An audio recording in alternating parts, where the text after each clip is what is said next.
بسم الله الرحمن الرحيم. الحمد لله نحمده ونستعينه ونستغفره ونؤمن به ونتوكل عليه ونعوذ بالله من شرور أنفسنا ومن سيئات أعمالنا ونعوذ بالله من شرور أنفسنا ومن سيئات أعمالنا.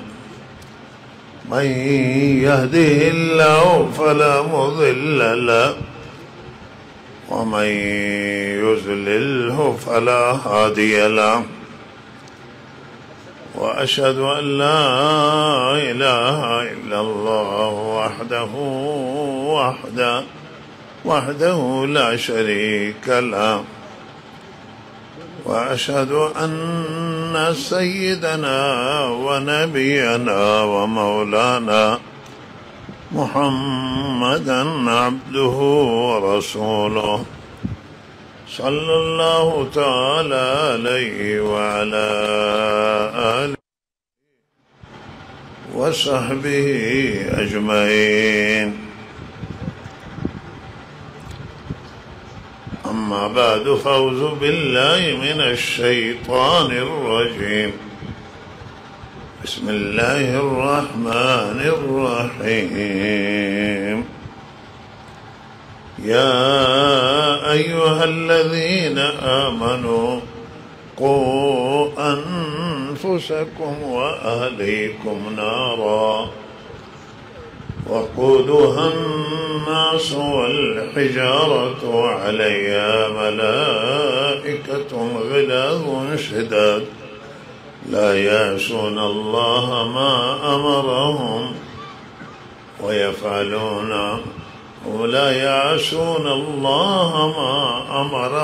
ويفعلون ما يؤمرون.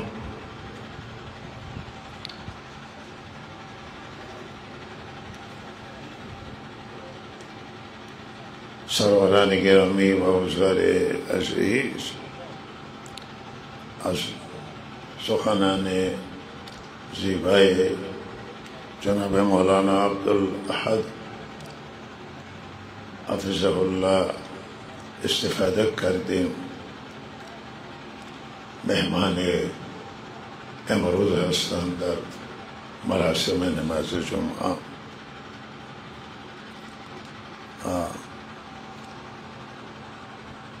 در فرصت باقی عرض خدمت شما در رابطه با مسئولیت ها عرض می کنم که به هر حال همه ما مسئولیت داریم و همه ما تعهداتی داریم و از مسئولیت هایمان به بارگاه الله تعالی بخواهیم یا نخواهیم، اگر مسئولیت را صحیح انجام ندادیم مورد بازخواست قرار میگیریم و از این بازخواست هیچ کسی استثنا نیست. حتی پیامبران هم مستثنا نیستند. پیامبران مسئولیت الله تعالی به پیامبران داده، رسالت داده و برای هدایت مردم فرستاده. روز قیامت الله از انبیاء سوال میکنه که مردم شما را چه جواب دادن؟ یوم یجمع الله الرسل فیقول ماذا اجبتم؟ ملت ها و امتا شما را چه جواب دادن؟ و بالاخره پیامبران سوال میکنه. از تیسر سوال میفرمایند الله تعالی که تو و مادرت را مردم فرستش کردن، شما گفتید که شما فرستش کنن؟ انت قلت للناس اتخذوني و امی الهین، شما و مادرتون گفتید که شما عبادت کنن. از عیسی میگه پروردگارا اگر من چنان چیزی را گفته باشم که شما میدانید و شما میدانید که من نگفتم، من در جریان نیستم، من اطلاع ندارم که بعد از من و حضرت عیسی را مردم پرستش کردم. ما قلت لهم الا ما امرتنی به. پیامبر پاسخ میده که من آنچه را گفتم که شما دستور دادید، من مجری فرمان شما بودم. چه کسی میتواند از مسئولیت به برگاه الله تعالی فرار بکنه؟ همه به برگاه الله تعالی مسئولان و کلکم راع و کلکم مسئول عن رعیته. همه تون الله تعالی می فرماید که شما به هر حال محافظ هستید که باید از مسئولیت هایتون حفاظت کنید و رعایت کنید و همه تون سوال میشید از اون کسانی که زیر دست شما، در مجموعه شما، در عائله شما یا در مجموعه شما، همه شما روز قیامت به برگاه الله تعالی مسئول. و اینجا الله تعالی خطاب به همه انسان میکنن، به مؤمنین خطاب میکنن که باور دارن خطاب های الله را و ایمان آوردن به الله تعالی و قبول دارن.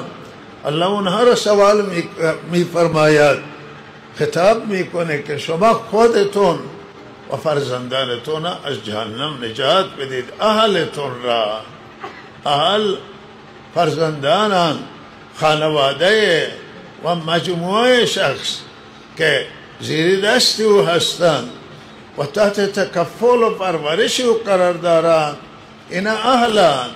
و روز قیامت ما مورد سوال قرار میگیریم که فرزندان چگونه تربیت کردیم، تربیت جسمانی و تربیت معنوی و روحانی و تربیت اخلاقی. آیا ما اونها را از لحاظ اخلاقی، از لحاظ دینی به وظیفهشون آشنا کردیم؟ بچه ها را متوجه کردیم که شما چه مسئولیتی دارید؟ و مسئولیت از پایین سطح شروع میشه تا بالاترین سطح.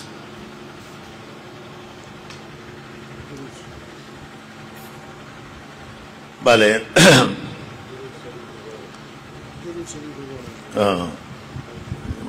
به هر حال درود ختم فرمایید. اللهم صل علی محمد.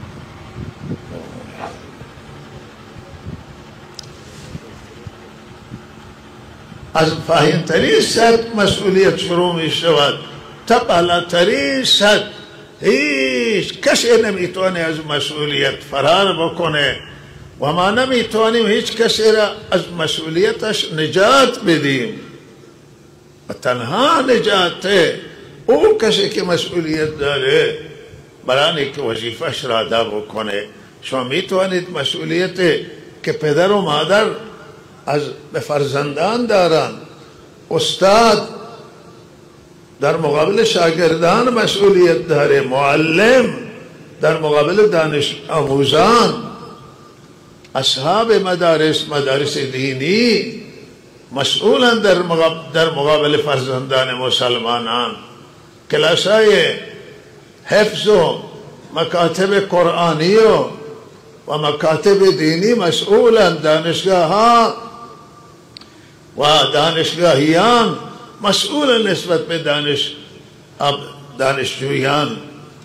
رئیس دانشگاه، اساتید دانشگاه تک تکشون مسئولیت دارن و مسئولیت را که به عهده گرفتن، کاری را که به عهده گرفتن اگر صحیح انجام ندن روز قیامت به برگاه الله بازخواستن.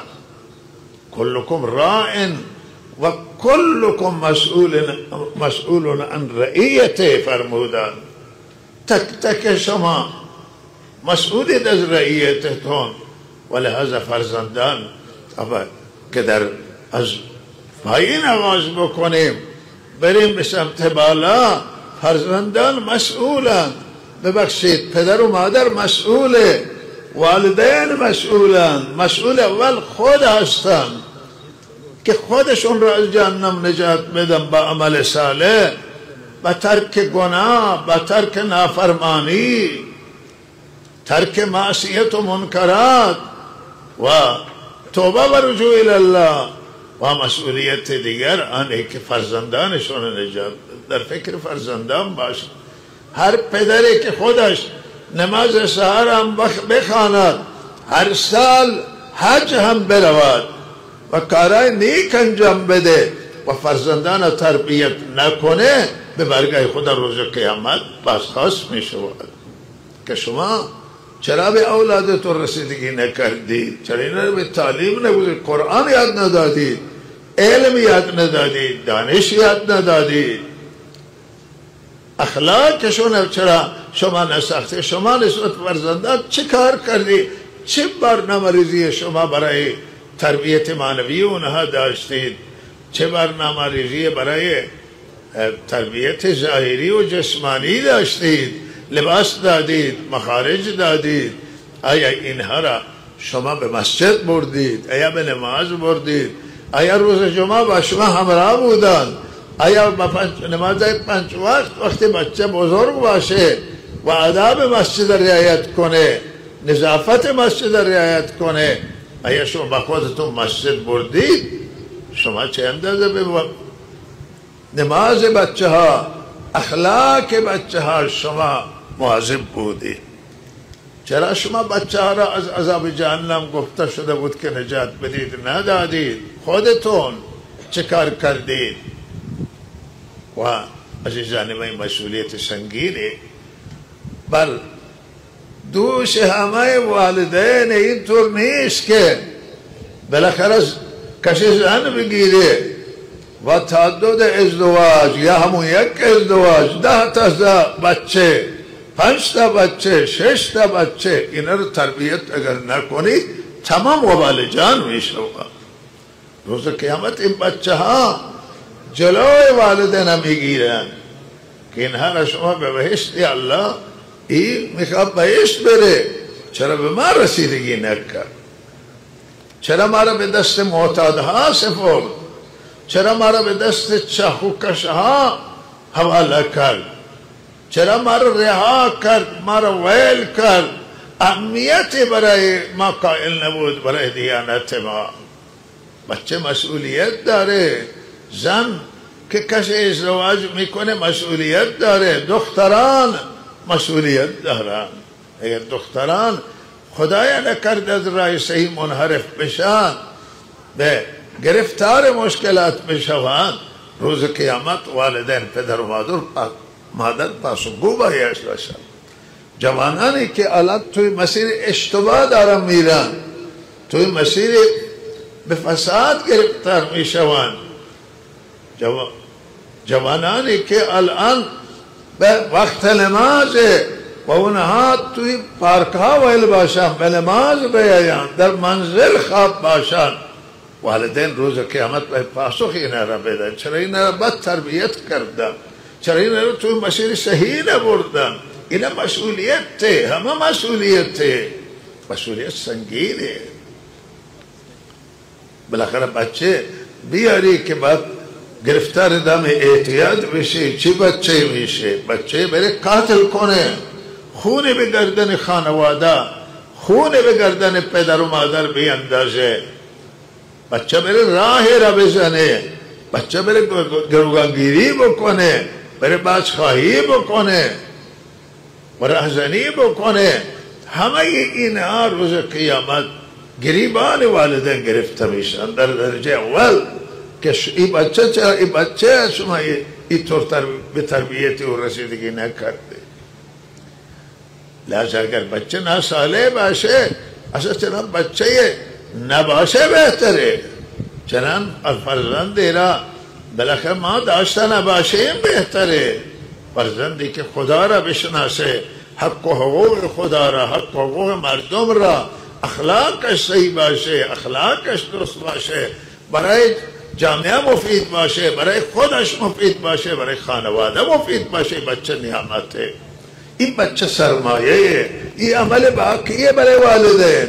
همانطور که مسئولیت سنگینه، اگر بچه تربیت صحیح بشه به علم و دانش و کارای نیک و اخلاق نیک و بندگی خدا، اگر این بچه تربیت بشه و روبیه ورد، این مایه نجات والدین میشه، مایه نجات پدر و مادر میشه. درجات مادر و پدر را به خاطر بچه صالح، بچه نیک با ارتقا میدن و درجه میگیرن. اینها که شما تربیت کردید فرزندتون را و صحیح تربیت کردید. و این همه فرزندان و جوانان همه برای والدین دارند و بچه ها را باید کوچکی آغاز کرد به تربیت اونا. بچه زمانی که در گهواره است باید برنامه ریزی بشه برای تربیت و اسلام. دین اسلام دینی است که از همون زمانه در فکر به تربیت بچه بوده و برنامه ریزی کرده. گفته نام زیبایی بگذارید برای بچه. اول که متولد میشه از مادر اذان به گوشش بدید، اذان به گوش، به یک گوش راست اذان و به گوش چپش اقامت بدید. نام خدا به این بچه بخوره.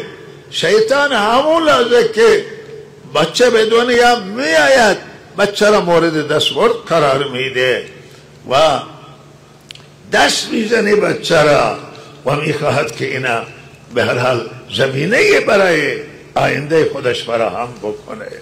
و شیطان دستش پلیده و دستش ناپاکه و ناپاکی را میخواهد به این بچه تزریق کنه. و شما نام الله بگیرید، اذان بدید، اذان به گوش راست و اقامت به گوش چپ. این اون تاثیر شیطان و اثرات شیطان از بین میبره. و حدیث هم شاهده و تجربه هم شاهده که جن و شیاطین در مقابل اذان و اقامت تاب نمیآورن، فرار میکنن و به فرار میگذارن. و کلمات اذان هیچ وقت برای شیطان قابل تحمل نیست. کلمات اقامت برای شیطان که یکی از کلمات قابل تحمل نیست. شما به گوش و اذان بدید تا در گوش او نور داخل بشه، تا در گوش او برکات داخل بشه، تا در بدن او تاثیرات نام خدا ماندگار بشه. و شما او را واکسیناسیون بکنید و او را با تزریق نام الله و برکات نام الله در وجود او بیاورید. اذان فلسفهش امینه و وقتی که 5-6 روزش میرسه، 5 روزه به وقتی 6 روزه 7 روزه میشود، بالاخره برای او فرمود عقیقه بکشید دارید و به گوسفند ذبح بکنید، شکر خدا را به جا بیاورید و نام بگذارید. و فرمود که برای بچه هایتون نام های زیبا بگذارید، نام خوب برای بچه بگذارید، نام بد نگذارید، نام نیکی بگذارید و اسم صالحانه بر بچه تو بگذارید، انتخاب کنید، نام های نیک انتخاب بکنید. و از بهترین نام ها عبدالله است، عبدالرحمن که بالاخره بنده رحمان، بنده الله. و هر نام مبارک دیگری، احمد، محمد، هر نام دیگری که شما انتخاب کردین نامای زیبا باشد. روز قیامت فرمودن به همین نامها فرزندان شما را در میدان محشر ندا میکنند و صدا میکنند. و به همین نام بد نباشه که اون نام بد بگیرند و صدا کنند. این وظیفه پدر و مادره که از اول او را تعلیم، وقتی که به حرف می آید اولی چیزی که تعلیم میده اسم الله باشه، نامی الله را، نام نورانی و زیبایی الله را به او تعلیم بده. و به هر حال در فکر آن باشید که برابر با استعداد و در حد توانایی او تعلیم با او همراه بکنید، مسیر بدید به او و شما او را به مسیر بکشید و او را اگر به تعلیم بگذارید در مسیره دیگه میره و تاثیر میگذاره. این بعد که وقتی میتونه بخونه بسم الله را به او تعلیم بدید، الحمدلله را به او تعلیم بدید، ذکر خدا، نام خدا بزرگتر میشه، قرآن آموزش بدید، سواد آموزش بدید و حالا این کودکستانن و روزة الاطفالن، بچه های کوچکن ولی خیلی چیزا یاد میگیرن و تا برسه که بچه بزرگتر بشه و تواناییش بیشتر بشه به هر حال با او چیزای بالاتر تعلیم بده. و مهم است عزیزان من، بهترین سرمایه شما دنیای شما نیست، فاساج شما نیست، بهترین سرمایه شما مزرعه و کشاورزی و تجارت نیست، بالاترین سرمایه شما فرزندانند. اگر اینها صحیح تربیت شدن، اینها خوب تربیت شدن، عزیزان من شما سرمایه بزرگی دارید، سرمایه صحیح دارید و لحاظا به تربیت بچه ها، فرزندان و به نجات خودتون از آتش جهنم اهمیت قائل باشید و مسئولید شما و من شما مسئولیم و مسئولیت داریم. و عزیزان من هر طیفه علما مسئولیت دارن، مسئولیت ویژه دارن نسبت به جامعه، ریش سفیدان معتمدین مسئولیت دارن و اینها نمیتوانن شانه خالی بکنیم، ما نمیتوانیم از مسئولیت فرار بکنیم و لحاظا باید اینا هم فکر دنیای مردم، هم فکر آخرت مردم، هم فکر نجات از مهلکه ها و از مشکلات دنیا و دفاع از حقوقشون و همینطور فکر نجات آخرت و فکر آخرت را بکنیم که آخرت ما گیر نکنیم، مردم به عذاب گیر نکنن، در قبر گرفتار عذاب نشن، در آخرت گرفتار عذاب نشوند. و اگه بگیم به ما چه، هر کسی بد میکند میرود تو عذاب قبر گرفتار میشود، حرف قبول نمیکنه، توجه نمیکنه. نه، این نشد مسئولیت.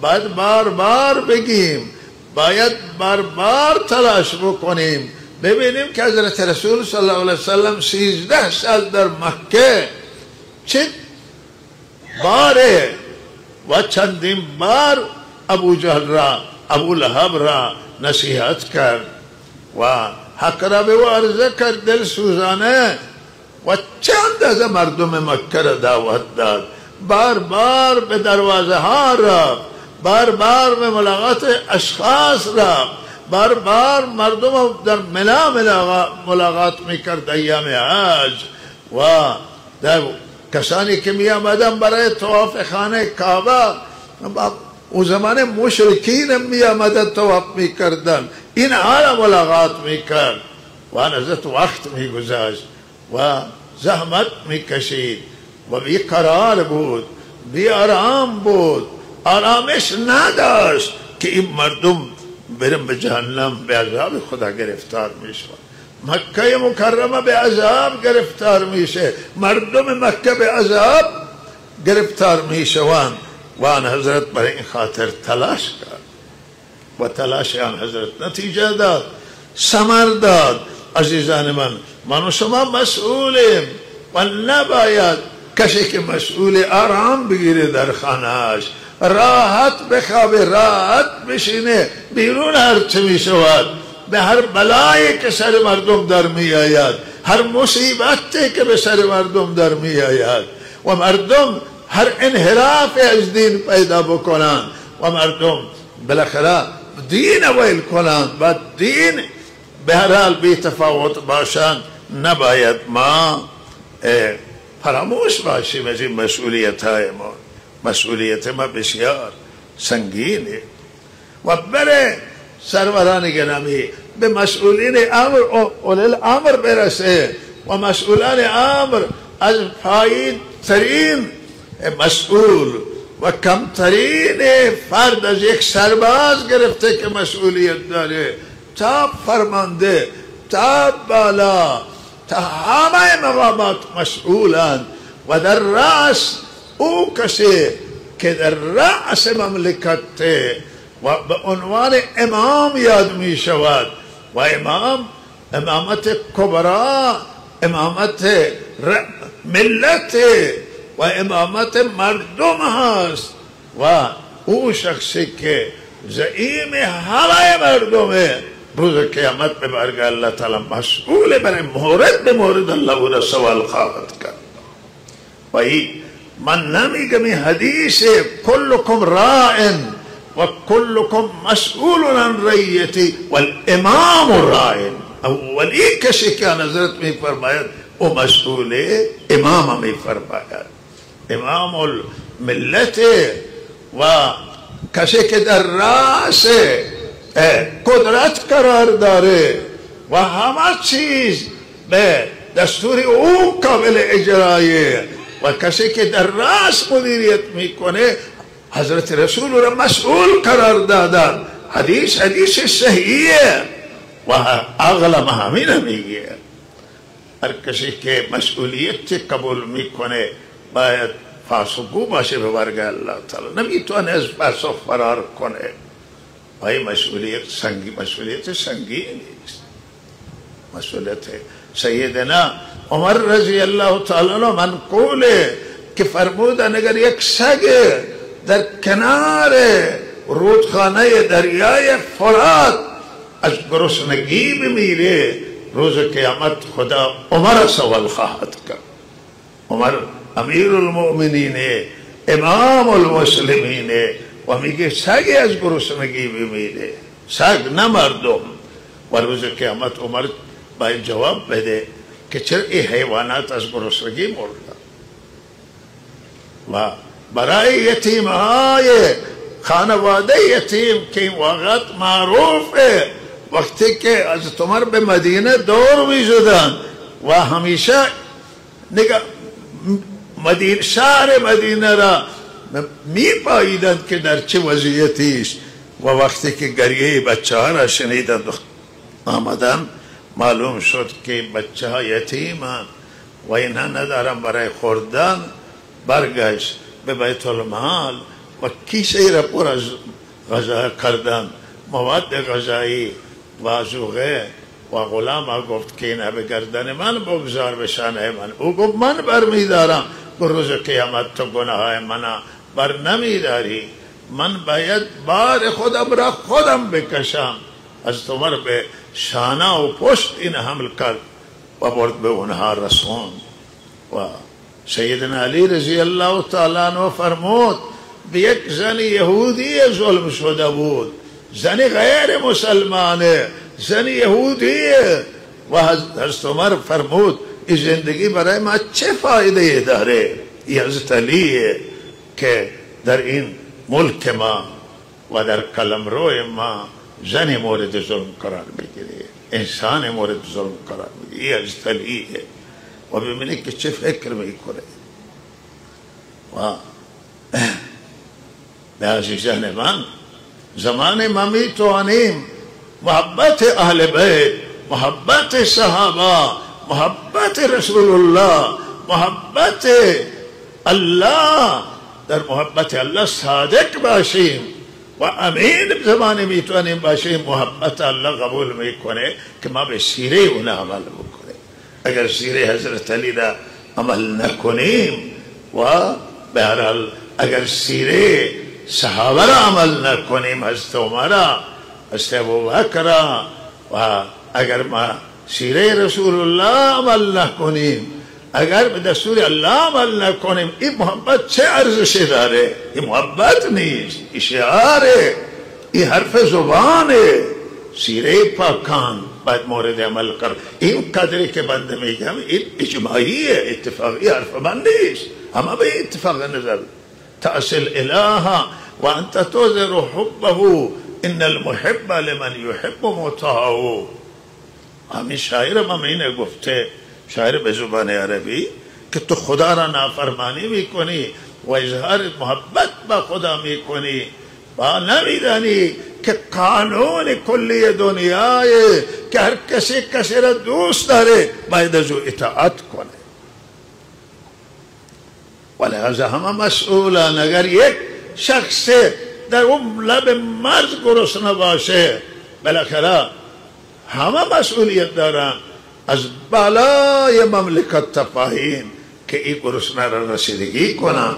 کسی تشنه آب نداره، کسی برق نداره، کسی نان نداره که بخوره، کسی گرفتار ظلم بشه. این سلسله مراتب تا بالا باید روز قیامت پاسخ الله تعالی را بده. قانون همینه، قانون شریعت همینه، قانون خدایی در همینه که هر کسی مسئولیت قبول میکنه باید به مسئولیتش برسه. و امروز مهمان داریم جناب مولانا عبدالاحد حفظه الله و که مسئول مدرسه انزا هست.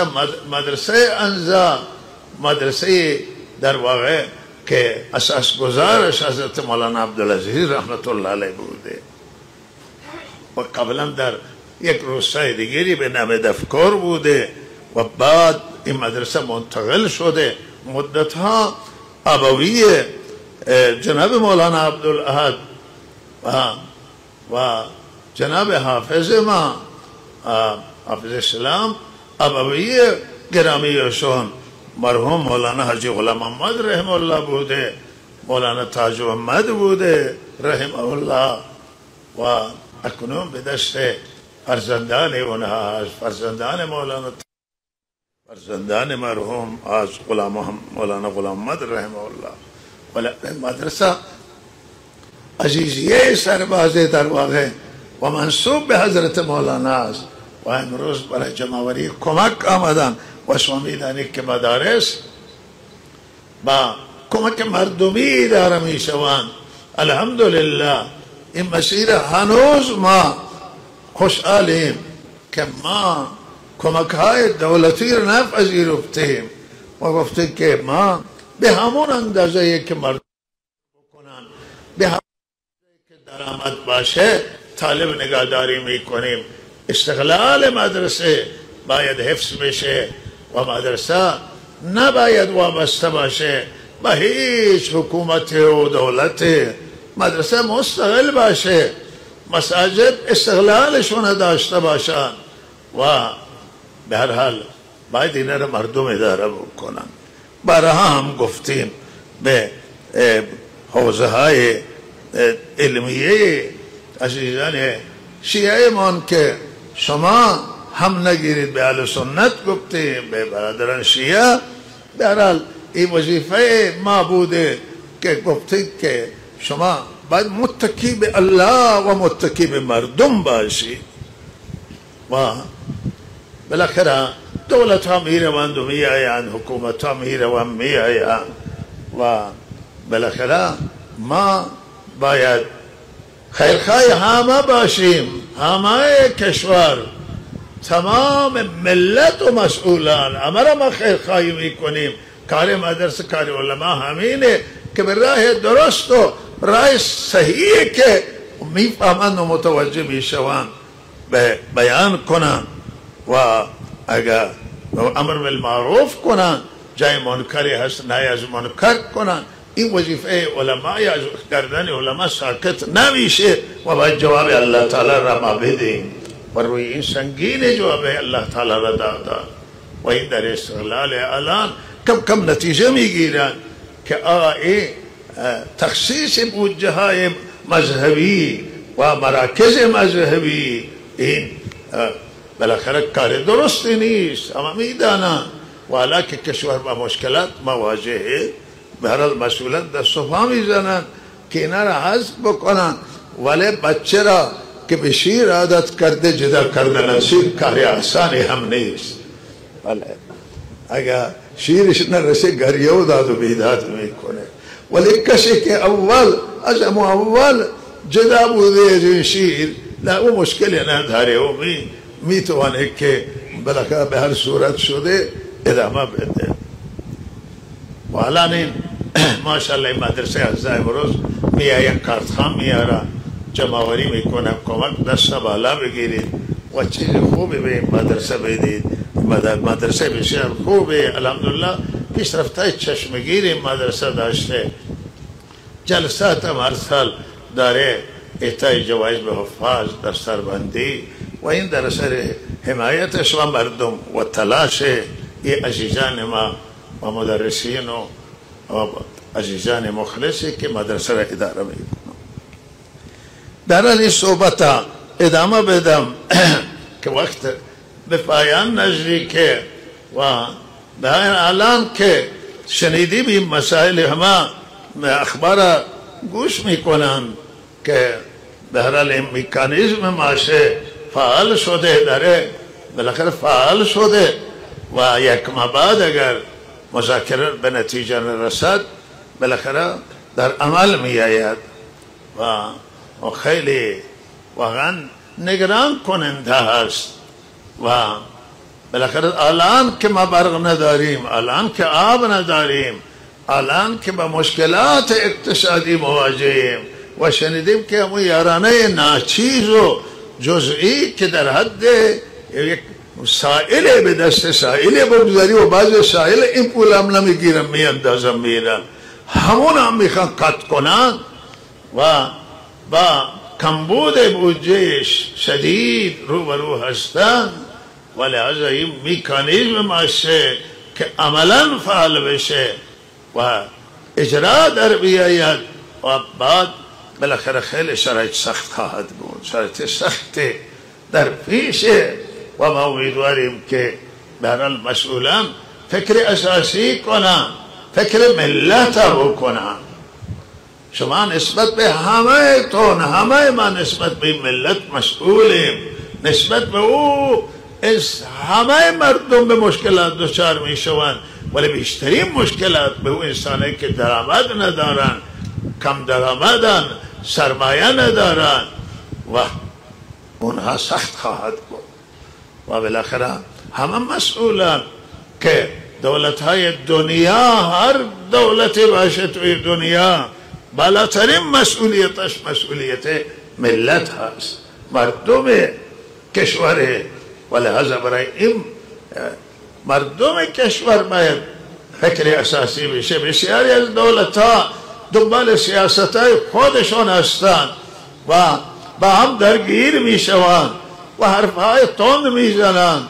آقا شما نگاه کنید پشت سرا، باید نگاه کنند دولت‌ها ملت ها نگاه کنند که چه کسانی را پشت سرشون دارن و جلوی چه کسانی هستند و لحظه اینا را نگاه کنند که اینها وضعیتشو چه می شود. اگر جنگ جدیدی در بگیره، اگر این تهدید و به هر حال این مکانیزم ماشه عملا اجرایی و فعال بشود، بالاخره مشکلات در کشور به کجا میرسه او را الله تعالی بهتر میداند و لحاظا باید دور فکر کرد و دور اندیشی کرد. و من اعتقاد ندارم، اصلا مخالفم هستم با شعار دادن و با بالاخره شعارهایی که خالی تو خالی باشه. معتقدم به واقعیت ها را نگاه کنیم، حقیقت ها را نگاه کنیم و بهترین سیاست صادقانه با ملت و مردم حرف بزنیم، صادقانه با دنیا حرف بزنیم. دنیا اگر با ما صداقت نداره، ما تعلیم بدیم به اونها که ما پایبند صداقتیم، پایبند یک رنگیم، پایبند کار درستیم. ما به هر حال مهمه که به منفعت ملت، به منفعت کشور فکر کنیم. کشور بیشتر ضربه نخوره، ملت بیشتر دچار ضربه نشود و این حیاتیه. اینها را نگاه کنید که مردم چه میگذاره در جایی که حالا 600 برقاته و گرمی بالای 50 درجه، بالای 40 درجه و این گرمی شدیده چه بر سر ملت میگذره، بر مردم میگذره. نه در خانه میتونم بشینن، نه بیرون میتونم برم. بیرون آفتابه و داخل خانه گرمه. و ای عزیزان من، امیدواریم که در این باره چاراندیشی بشود و عاقبت همه ما را الله تعالی به خیر بگردانه.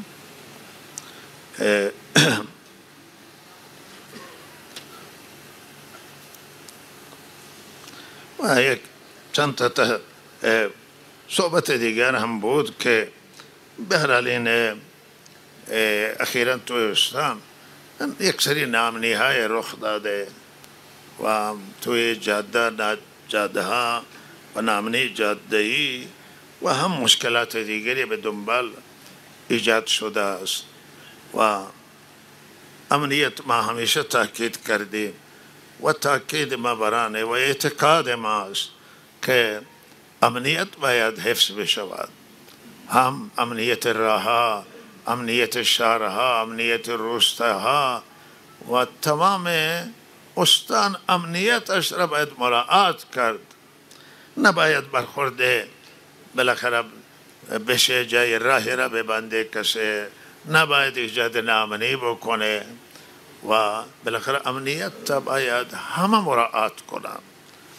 و هم از ریش سفیدان درخواست مان متنفذان معتمدان و هم از علما و هم از کشور تحصیل کرده و باسواد همه که در جامعه مسئولیت داره اینه که ما در رابطه با مسئله امنیت فکر کنیم و امنیت به هم نخوره. امنیت حیاتی و مهمه، نیاز همه هست و برای همه نیاز به امنیت داره و تمام کارهای تعلیم و آموزش و دین و دنیا و تجارت و کسب و کار همه در سایه امنیت انجام بگیره.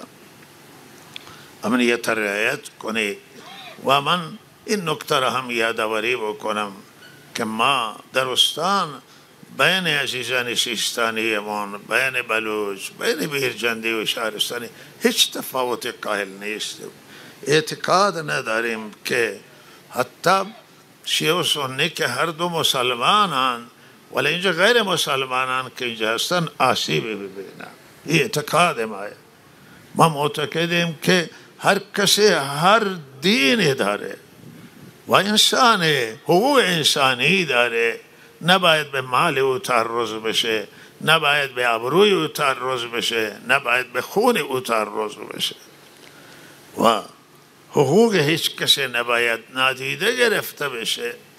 و من وقتی که به غیر مسلمان میرسه موضوع حساستر میشوم، چرا که میدانم بعضی به این مسئله حساس نیستن.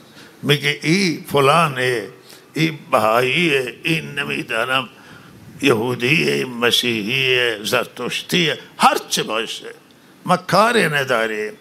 انسان حقش به حق شهروندی داره، مالش برای کسی حلال نیست. دروغه و این حرف ضد اسلامیه که کسی فکر کنه که مال یهودی حلاله، مال غیر مسلمان حلاله، مال بهایی حلاله. نه، این همه حرامان و هر کسی مالک مالش خودش هست. مسلمانی غیر مسلمانی نباید حقش خورده بشه مال.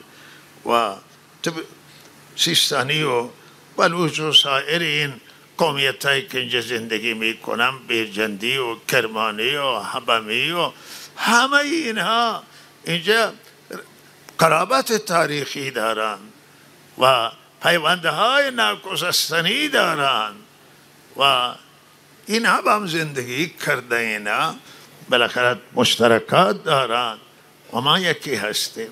البته یک سیاست غلطی که در گذشته بوده و سیاست زننده هم همین بوده که بالاخره آمدن تبعیض قائل شدن اینجا و این تبعیض غیر اسلامی بود، غیر دینیه و تبعیض هم ظالمانه بود که بالاخره بعضی را از حقشون محروم کرده، استخدام نکرده شما آوردید بارها، وقتی که شما و بعض این مسئولان آوردند و بالاخره از یک قومیت استخدام کردن، از یک گروه همینا را میپرستن به ماموریت، وقتی اینا شهید میشن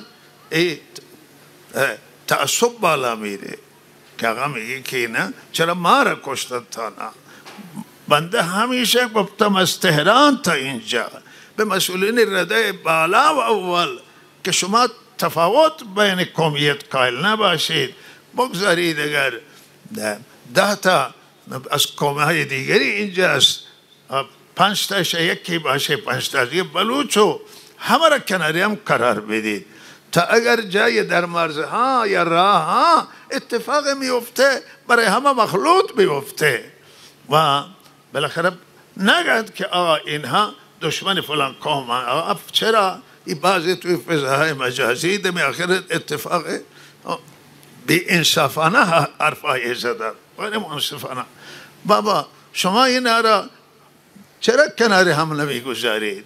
استخدام کنی همه را و بگذارید کشته میشن برای حفاظت کشور، برای امنیت کشور در مرزها، داخل مرزها از هر دو طرف میشن. و این تفاوت برای ما نداره، برای هیچ برای ما تفاوت نداره. هر کس اینجا خونش بریزی ما نگران و ناراحتیم و بر سر ما این موضوع سخته و لحاظا باید این کسانی که این گلایه را میکنند تو فضای مجازی از مسئولان رده بالا از مدیران کشور گلایه کنند که چرا بین ملت ایران تفاوت قائل.